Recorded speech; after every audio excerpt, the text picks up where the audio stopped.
And Nabi sallallahu alayhi wasallam was asked by Abu Dharr radiyallahu anhu. Abu Dharr came to Nabi sallallahu alayhi wasallam and he said to him, Awsini ya Rasulullah, Awsini, give me advice.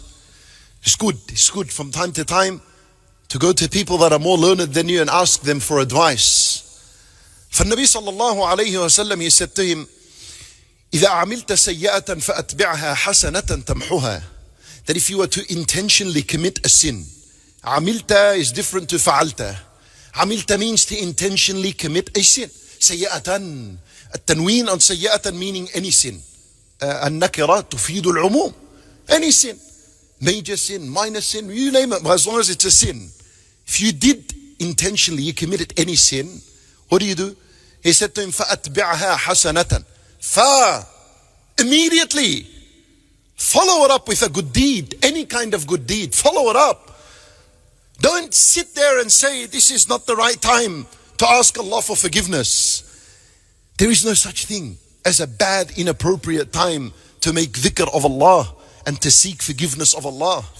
Even if you're halfway in your sin, there's no such thing. And if you're in halfway of your sin, you don't say, oh, this is a bad time to make dhikr and istighfar. Let me wait until I finish my sin and then I ask Allah for forgiveness. No, this is wrong. Who gave you this understanding? But that, when you are committing the sin, that is when you need dhikr Allah. So it can get you away from this desire, from this temptation. Because at that moment the heart is dead. And nothing would revive the heart other than dhikrullah. So إذا عملت سيئة فأتبعها حسنة. Immediately follow it up with a good deed. Any kind of good, do anything. What's the result? تمحوها. It wipes it away. Then Abu Dharr radiyallahu anhu, جزاه الله خيرا, he asked a very important question. He said to him, Ya Rasulullah, he said to him, Amin al-hasanati la ilaha illallah. It's from among the hasanat saying la ilaha illallah. That's a big question. When Nabi sallallahu alayhi wa sallam answered him, but the answer is huge, it's incredible. He said to him, Hiya afdalul hasanat. It is the best of the good deeds. Nothing is better than La ilaha illallah. Nothing. You know why?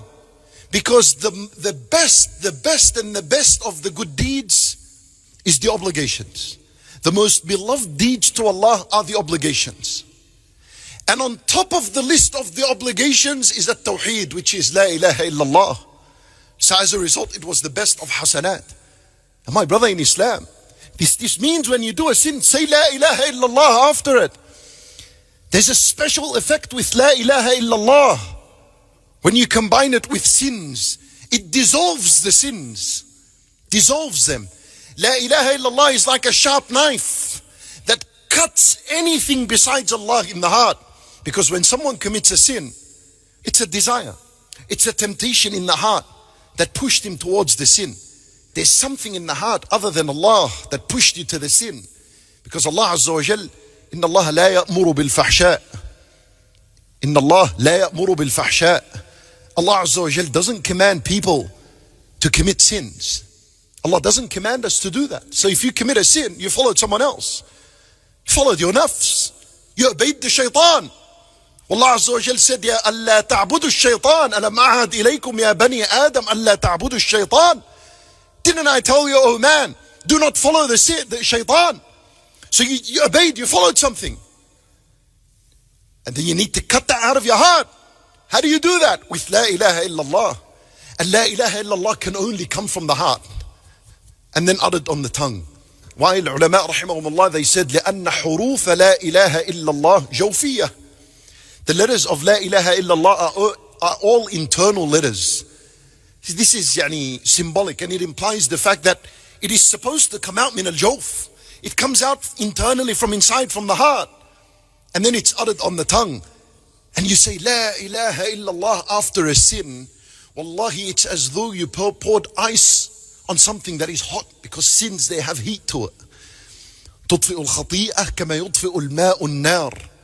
Oh, Nabi Sallallahu Alaihi Wasallam said, تَحْتَرِقُونَ تَحْتَرِقُونَ. When the Nabi Sallallahu Alaihi Wasallam described sins, he compared them to fire. Someone burning. You know, if we put petrol and burn someone, what happens? He runs left and right. The only thing is just turn me off right now. Or if not, just let me die from my misery. That's how sins are. But in the spiritual world, they're like this. We need to see them like this and deal with them like that.